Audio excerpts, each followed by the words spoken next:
We've all slipped on the snow or ice in the winter and tripped over a loose piece of carpet or our kids' toys and not thought much about it. But on the job, slips, trips, and falls can be serious problems. In fact, they're involved in most of the accidents that occur in workplaces. They cause 17% of disabling occupational injuries and 15% of on-the-job fatalities. And you don't have to fall a long way to hurt yourself. Just slipping on a wet floor or tripping over an open file drawer can result in a fall that lands you in the hospital with a broken bone, strained back, concussion, or worse. But slips, trips, and falls can be prevented.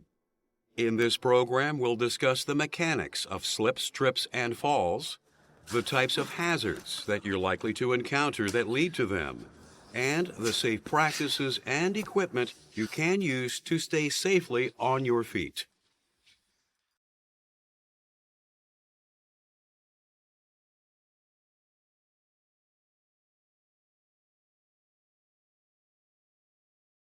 To avoid slips, trips, and falls and the injuries that they can cause, it helps to understand just how we're able to stand and walk upright in the first place. To start, we need to know something about our center of gravity.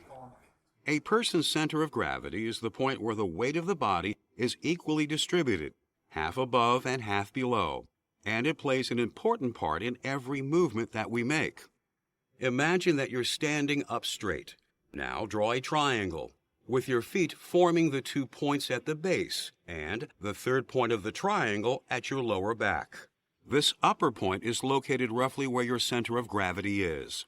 As you move, these 3 points constantly change position. If the upper point extends out past the lower points, you can lose your balance, and unless you regain it, you will fall. Because the shape and size of your body has a direct impact on how naturally stable you are, it's easier for some people to keep their balance than for others. For example, a short person will have a lower center of gravity and be more stable than a tall person. It simply takes less of a push for the taller person's center of gravity to extend out past their feet so they fall over. How you stand also affects your stability. You're in your most stable standing position when you're perfectly upright with your arms at your sides. This keeps your center of gravity low, at about the lower part of your spine and over your feet. On the other hand, if you're slouching or hunching your shoulders, your center of gravity can extend out past your feet, making you less stable. Reaching forward or sideways for something can have the same effect. When you reach over your head, you raise your center of gravity, which also reduces your stability. And the weight of anything that you're holding makes you even more unstable. How you carry something can affect your stability as well. Putting a load on your shoulder not only raises your center of gravity, it throws it dangerously off to the side. On the other hand, you can increase your stability by carrying objects close to your body as low as you can, while still keeping your back straight.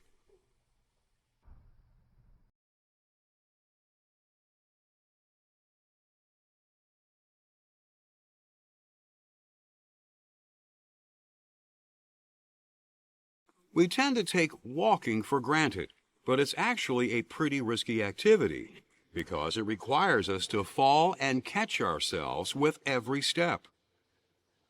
And while we're doing that, there is a lot of opportunity for us to slip or trip along the way. To better understand why we might trip or slip, it helps to know something about momentum. Momentum is the force that we build up as we move in any direction. It tends to keep our body and its center of gravity going in the same direction. But if we encounter something that interferes with our progress, such as an object or a slick surface, it can cause trouble. Trips generally occur when our foot or lower leg catches on something. This causes our lower body to stop while our momentum keeps our center of gravity moving, so that we lose our balance. Stepping onto a lower level, such as when we're going downstairs, can also cause us to trip, especially if the surface is uneven or damaged. Slips are a little different. When we walk, we want to have the best grip, that is, the most friction between our shoes and the walking surface. Slipping occurs when something interferes with that grip and causes our feet to move out from under our center of gravity, while our momentum keeps us moving.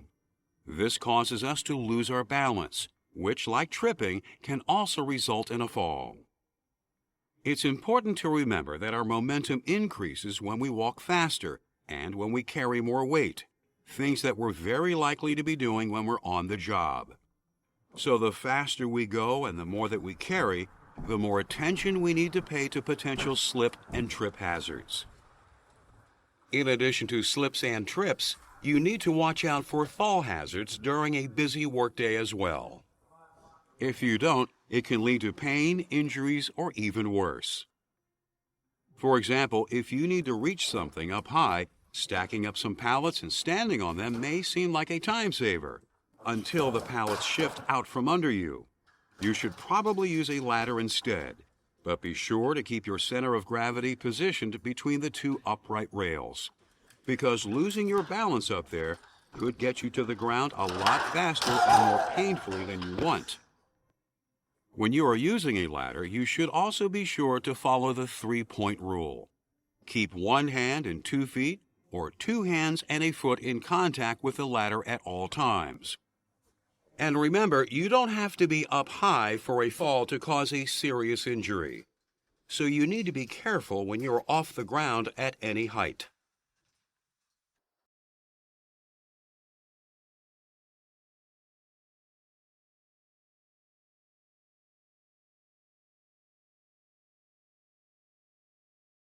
Different walking surfaces provide varying degrees of the friction that is needed by your feet to get a secure grip.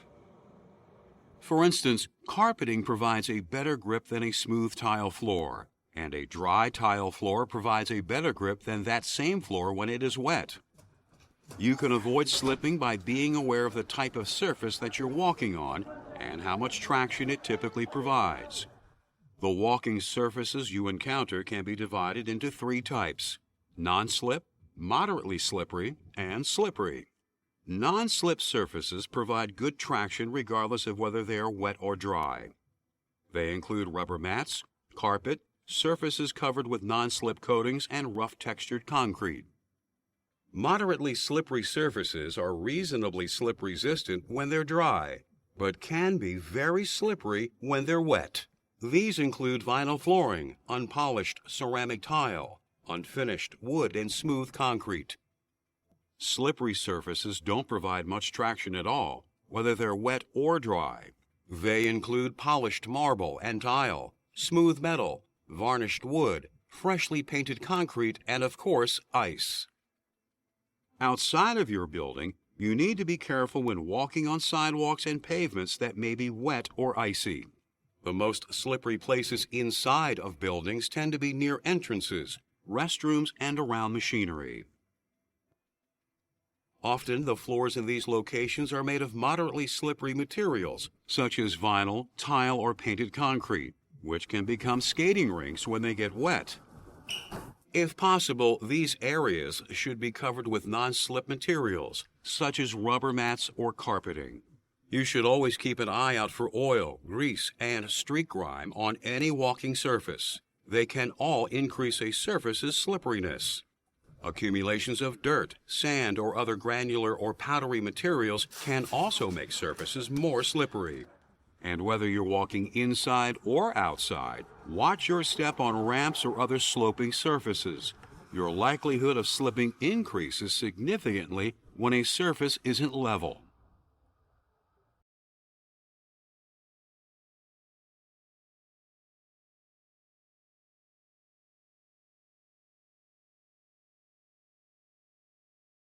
The more messy and run-down a workplace becomes, the more slip, trip, and fall hazards you're likely to encounter.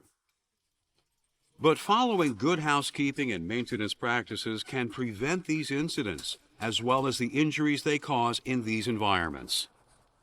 For example, you have to be able to see hazards to avoid them. So replacing a burned-out light bulb can help everyone to avoid a slip, trip, or fall. Keep all walking surfaces dry. If you discover some spilled water, use rags, paper towels, or a mop to clean it up. For substances like grease or oil that have accumulated on the floor, spread an absorbent material like vermiculite or kitty litter over the area. Then sweep everything up and dispose of it properly. Sometimes you may need to place a non-skid rubber mat or a piece of carpeting over a slippery spot. If you do, make sure that it lies flat and stays in place so people won't trip over it. There are lots of other slip, trip, and fall hazards you can encounter on the job too. Walkways and other high-traffic areas should be kept clear of boxes, tools, and other materials that could cause trips. Remember to pick small items up off the floor as well. Stepping on a pencil or even a paper clip could send somebody skating when they least expect it. Inspect stairways and clear them of debris and other obstacles. Check that the handrails are firmly attached, and use them whenever you go up or down the stairs just in case. Loose mats, torn carpet, and small potholes can cause slips and trips as well. If you discover problems like these, block them off from foot traffic so people won't trip over them. Then report them to maintenance so they can be repaired as soon as possible. Make sure to close file cabinets and desk drawers after using them. That way they won't trip anyone who passes by later. Sometimes even the cleanup process itself can create slip or trip hazards. When you use a wet mop, put out signs to warn people about the slippery floor. And don't stretch power cords across high traffic areas and walkways. That creates a serious trip hazard. Instead, tape them down, but don't leave them there for more than a few hours because the tape will eventually loosen and create its own trip hazard.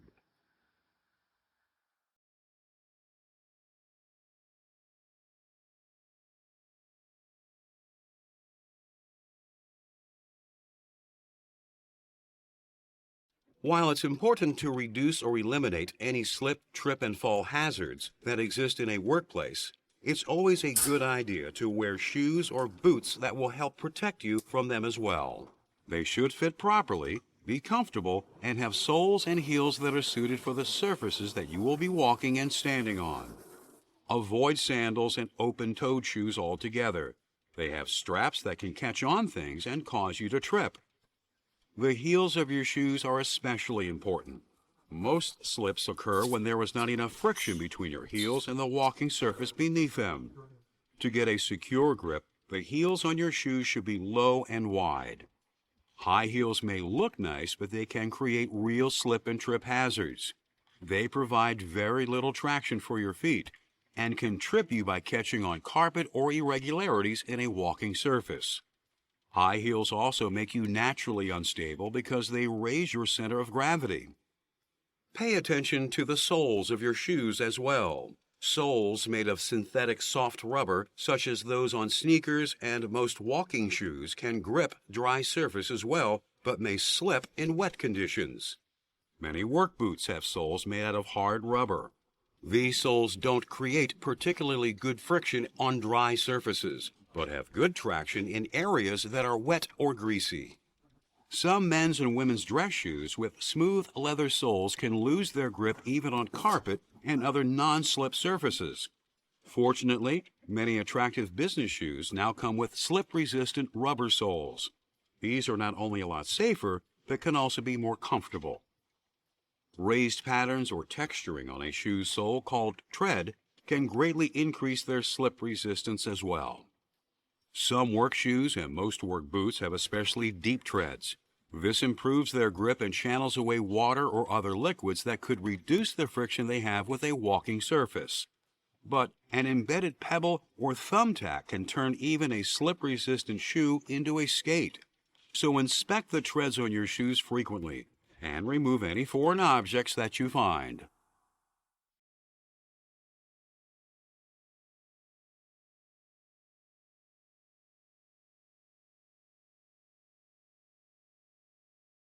Even when we do our best to avoid them, slips, trips, and falls can still occur.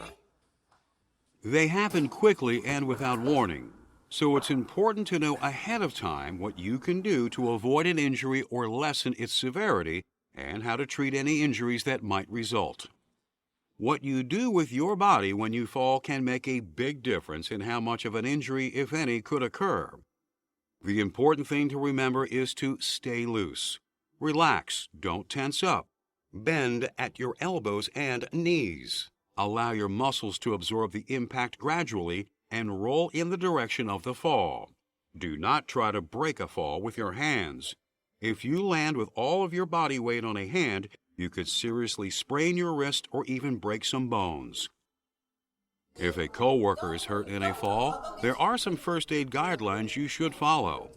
For minor injuries, you can clean visible wounds with water, stop any bleeding by applying pressure with a sterile dressing or a clean cloth, and use ice wrapped in a cloth or towel to reduce pain and swelling. You should call 911 immediately if the victim is unconscious, unable to move, or has difficulty breathing. The injury bleeds heavily, or there is bleeding from the nose, ears, or mouth, or you think their head, neck, back, or hip may have been affected. In some cases, the EMT dispatcher may be able to assist you with basic first aid instructions. Finally, you should comfort the injured person and stay with them until they have recovered or emergency assistance arrives. As we've seen, slips, trips, and falls can occur all too frequently in a workplace. But by understanding the hazards that lead to them and knowing how to avoid them, you can keep yourself on your feet and injury-free. Let's review. When standing, walking, and working, you can increase your stability by keeping your center of gravity low. Pay attention to the surfaces you walk on and avoid slip and trip hazards. Clean up spills immediately and keep walkways free of clutter and other obstacles. Wear shoes or boots that will give your feet the most secure grip for the conditions that you are working in. If you do fall, remember to relax and roll with it. By staying on your toes, you can help to reduce or eliminate any slip, trip, and fall hazards in your workplace and avoid the injuries that they can cause, so you can go home safe at the end of every day.